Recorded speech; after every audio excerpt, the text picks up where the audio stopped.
আসসালামু আলাইকুম, ইশরাত কিচেনে স্বাগত।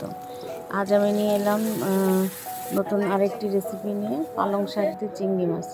তো এটা কিন্তু খুবই মজা হয়। পালং শাকে প্রচুর আয়রন থাকে, পুষ্টি সমৃদ্ধ খাবার। তো চিংড়ি মাছটাকে আমি প্রয়োজনীয় মশলা দিয়ে কষিয়ে তারপর এখানে একটু চিকন করে একটু আলু দিব, কারণ পালং শাক দিয়ে চিংড়ি মাছ রান্না করলে একটু আলু দিলে আমার কাছে খেতে খুব ভালো লাগে। আপনারা কে কে এইভাবে রান্না করেন একটু কমেন্ট করে জানাবেন প্লিজ। তো আমি এবার শাকের উপরে একটু কাঁচামরিচ আর পেঁয়াজ দিয়ে দিলাম, তারপর ঢাকনা দিয়ে ঢেকে দিব। তো দেখেন শাকটা কমিয়ে এসে এই যে আমার শাক রান্না কিন্তু প্রায় হয়ে গিয়েছে। ঝটপট এটা রান্না করা যায় এবং খেতেও খুব ভালো লাগে। তো নামানোর আগে আমি এখানে একটু জিরা গুঁড়ি দিয়ে দিলাম, বেশ সুন্দর একটা ফ্লেভার আসে।